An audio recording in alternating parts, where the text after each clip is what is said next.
ridiculous.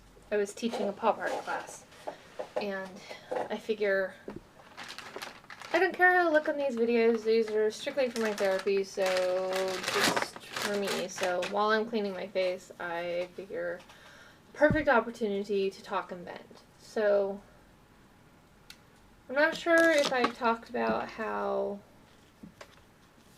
it made me feel because my little sister, okay, so she came to the sentencing, which meant a lot to me.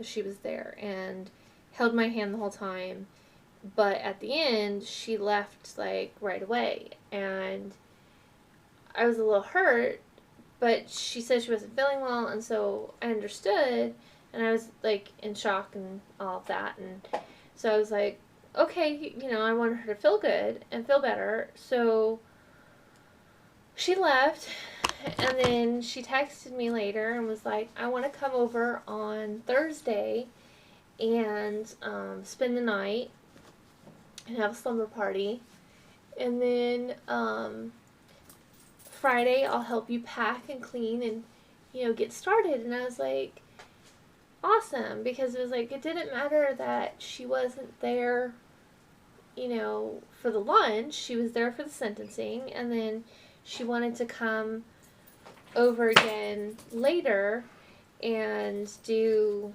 and help me and be there for me and be my sister and stuff like that.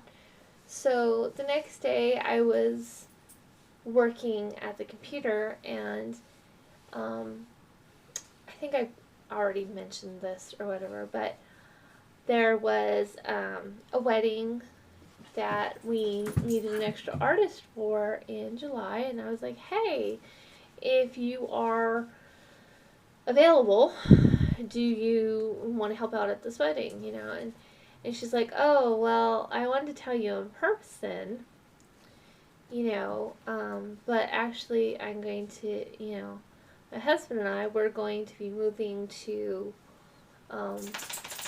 Alaska June 1st. And it was kind of like a punch in the gut, because it was like, dude, I just got sentenced to prison and now you're leaving me? And I know she's not obliged to, like, stay or anything, but she's like, you have a bunch of friends you're taking care of, blah, blah, blah, these are my reasons, and, like, asking permission to go. And I'm like, a part of me was like, dude, that's just kind of wrong. Also, she had, since the beginning of all this, she'd promised me that she wouldn't move out of state until I was done with prison and came out of prison, right? But she was like, well, you don't need me here, so you got people to take care of you, and, I'm out. Kind of, that's how it felt. And I'm sure she didn't mean it like that, but that's how it felt. And so it kind of hurt. And then it made me kind of feel and realize that the only reason she had wanted to come over on Thursday was not really to help me. Yeah, part of it was to help me, but a lot of it was to tell me that she was leaving and get my approval for her going, and, like, my support for her, leaving the state. And so that, made me feel a little used, and, like, also it kind of made me feel like she downplayed and diminished the fact that I was just sentenced to go to prison, It was like, oh yeah, you're going to prison, but guess what, I have big news and it's so important. So all Thursday night, it wasn't about, hey, how are you feeling about the fact that you're going to prison? It was more of, everyone's judging me because I'm going to out of state, and everyone thinks I shouldn't do that, and then, everyone's judging me and being so harsh, and, it was kind of all about her, and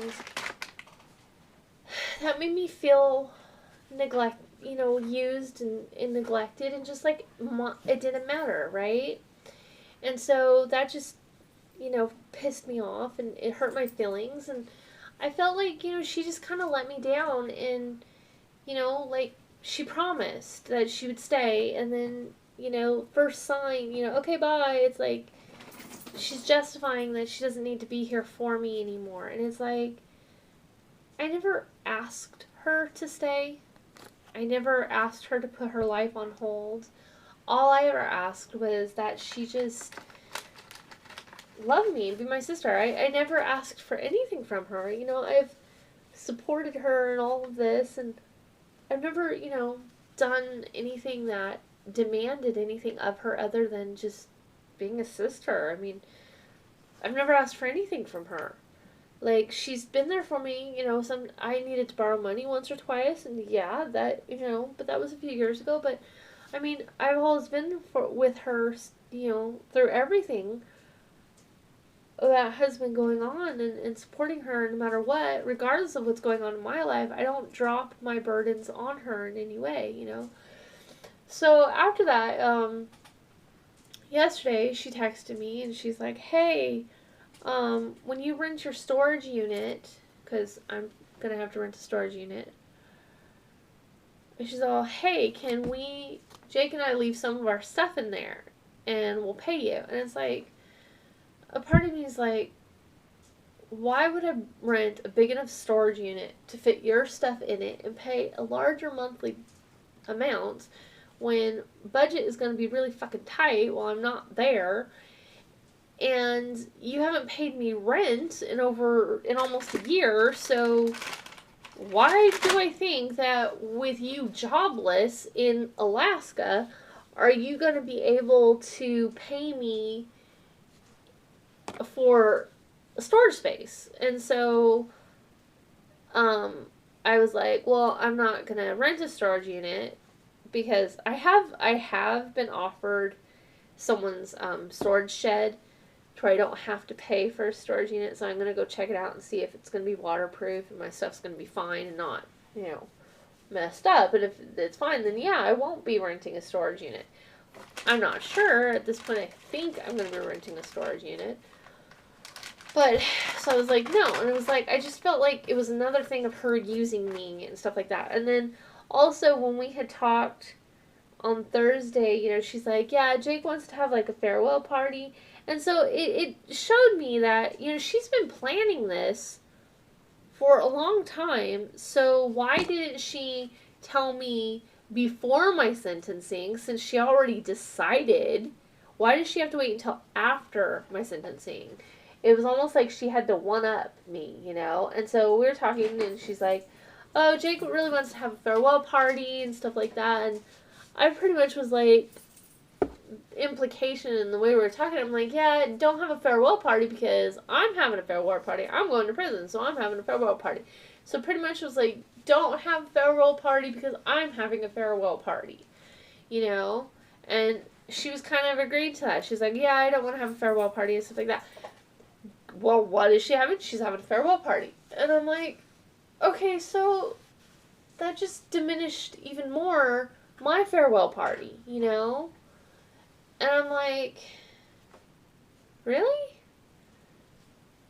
And I just feel like she's just trying to trump me and everything, And then today, I mean, she's making me really pissed at her and really upset at her and really mad at her and not happy with her as a sister in any way. And just feeling like, she really doesn't care about me and she just uses me and that she just used me this whole time. And so that just is upsetting. So today, while I was teaching class, she texts me and she goes, is there any way we can leave a few boxes of books and my office furniture at the studio, and it would be nice looking and usable for you guys as well. Do you want us to take down the curtain, and stuff like that? And I was like, well, the curtain can stay. We might find use for it, so no worries there. You just can't leave stuff like it's a storage unit. we need a space for storing wedding, show supplies, and school supplies. I'm willing to keep the bed folded up and shoved in the corner with my 4 tables, but the rest has to go. Which is probably a little rude, but I was like, I felt kind of used that, like, she doesn't want to spend the money on a storage unit, so she's just going to leave all her stuff in my space, right? And so, yeah, I have black back there. It's just,